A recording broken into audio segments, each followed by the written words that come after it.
150 plus 150 égale 200. Ce n'est pas moi qui le dis et ce n'est pas non plus une erreur mathématique. C'est le directeur technique national de la Fédération française de rugby, Didier Retière, qui fait ce calcul lorsqu'il explique un phénomène particulier qui a lieu lors de la mêlée en rugby. Fan de rugby ou non, je vous garantis que vous allez apprendre des trucs. Mais pour ça, un peu de contexte. La mêlée, expliquée en 10 secondes, c'est ça. 8 joueurs installés sur 3 lignes, en quinconce, qui poussent contre 8 autres joueurs de l'équipe adverse. C'est un des moments phares d'un match de rugby qui arrive après certaines fautes ou un arrêt de jeu. Et pendant l'affrontement, chaque équipe cherche à récupérer le ballon pour son équipe.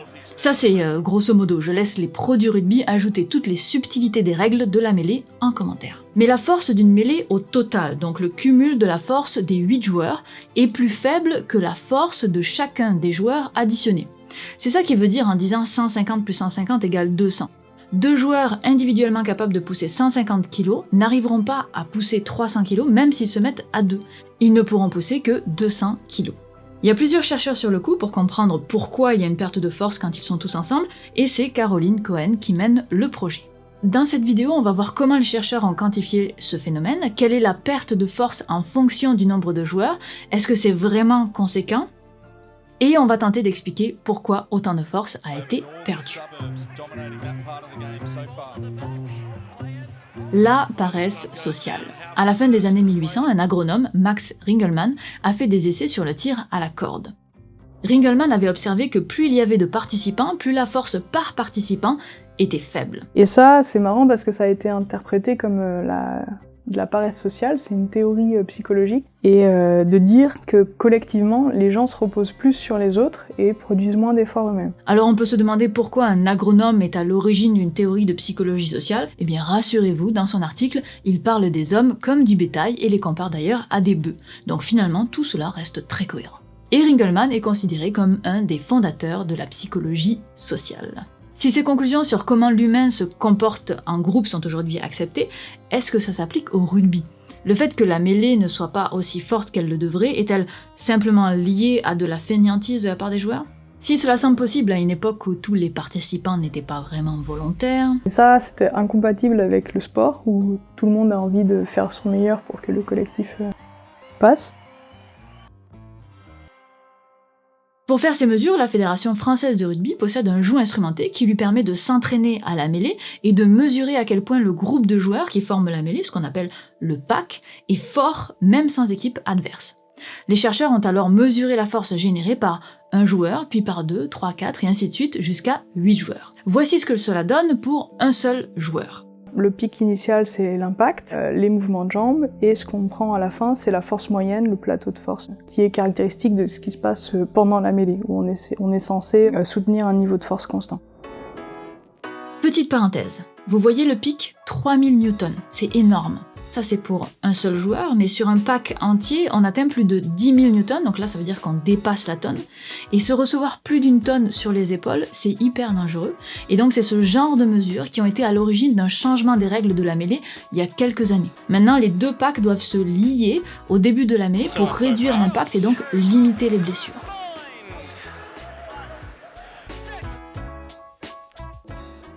Ok, revenons à nos moutons maintenant.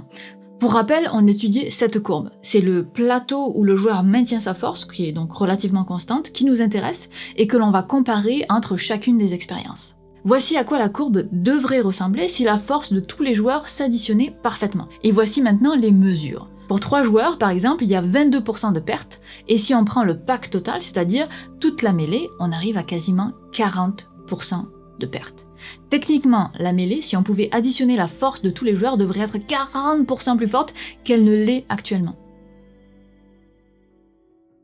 Alors qu'est-ce qui se passe ? Pourquoi quand on ajoute un joueur, sa force ne s'additionne pas simplement au reste de la troupe ? Alors moi j'en fais une vidéo là, mais en réalité toutes ces questions émanent du club du Racing 92 et de la Fédération française de rugby, qui travaillent avec les chercheurs pour comprendre comment renforcer la mêlée. D'ailleurs le Racing finance même une thèse sur le sujet. Il y a donc un vrai lien entre la recherche et ceux à qui elle va bénéficier. Les chercheurs proposent 3 hypothèses pour expliquer cette perte de force dans le rugby. La première hypothèse est liée à la façon dont les joueurs poussent. On voit que autant les premières lignes, elles poussent tout droit, autant ceux de derrière, la deuxième et troisième ligne, ils poussent sur les joueurs. Donc ils poussent d'une épaule sur un joueur et d'une épaule sur l'autre joueur. Donc ça fait qu'il va y avoir une projection des forces et peut-être une perte de force. Là, les joueurs sont en train de pousser l'équivalent d'une grosse voiture, dont les freins sont bloqués parce que si les roues tournent, c'est un peu trop facile. Et de toute évidence, si vous voulez pousser quelque chose dans une direction, vous le poussez le long de cette direction. Vous n'allez pas vous mettre à pousser une voiture en angle si vous voulez aller tout droit. Je pense que c'est assez intuitif. Et en fait, il est là tout le problème. La position amène les joueurs de la deuxième et la troisième ligne à pousser en angle au lieu de pousser tout droit. Il faut prendre en compte un angle de projection et puis une efficacité des deux latéraux qui poussent qu'à une épaule. Mais ça n'explique qu'une partie de la perte de force, il y a forcément d'autres origines, d'où le fait que l'on passe à la seconde hypothèse. La deuxième hypothèse est liée à la synchronisation entre les joueurs, ou plutôt le manque de synchronisation. Pour simplifier le problème, on va reprendre l'exemple du tir à la corde. Les chercheurs sont allés reproduire les résultats de Ringelmann, donc l'agronome à l'origine de la théorie de la paresse sociale, et ils ont tiré à la corde à 1, 2, 3 et jusqu'à 10 chercheurs, et ils ont regardé comment la force évoluait en fonction du nombre de tireurs. On voit qu'il y a une perte. Il y a une perte de 20%, donc qui est plus faible que celle de Ringelmann, mais qui existe quand même. Et ça, on l'attribue au mouvement, justement.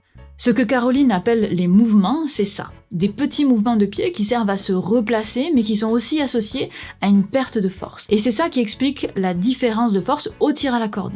Mais c'est aussi vrai au rugby, puisqu'ils ont pu le mesurer. Chaque tireur est caractérisé par une force moyenne et puis des fluctuations autour de cette moyenne. Mais ces fluctuations, elles sont pas corrélées, elles sont aléatoirement distribuées et donc elles se somment pas. Ça se somme pas simplement parce que c'est pas en même temps en fait. Oui, simplement parce que c'est pas en même temps. D'ailleurs, si on regarde les pros de tir à la corde... Parce que oui, le tir à la corde est une discipline sportive qui a même été aux Jeux Olympiques au début des années 1900. On voit qu'ils se synchronisent. On voit déjà qu'ils s'inclinent beaucoup pour utiliser leur poids.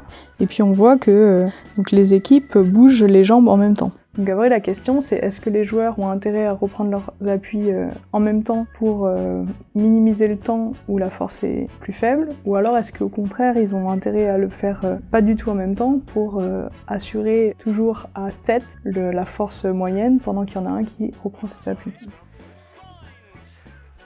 Mais c'est ça qui est super intéressant, c'est que nous on donne un outil et après on laisse les entraîneurs s'en servir comme ils pensent que c'est intéressant. On prétend pas du tout aller dire à l'entraîneur de mêlée comment faire la mêlée.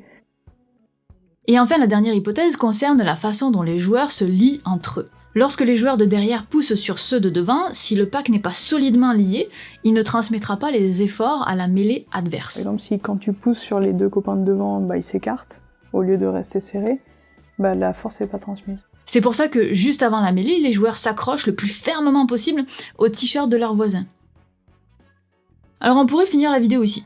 On a notre conclusion, hein. Les joueurs ne sont pas feignants, les forces ne s'additionnent pas, probablement parce que 1, ils ne poussent pas toujours dans l'axe, 2, ils ne se déplacent pas de façon synchronisée, et 3, parce que le pack n'est pas parfaitement indéformable. Mais on finit pas la vidéo ici parce que Caroline m'a parlé d'une technique qu'ils utilisent que je ne connaissais pas et que je trouve très cool, alors on prolonge un petit peu la vidéo.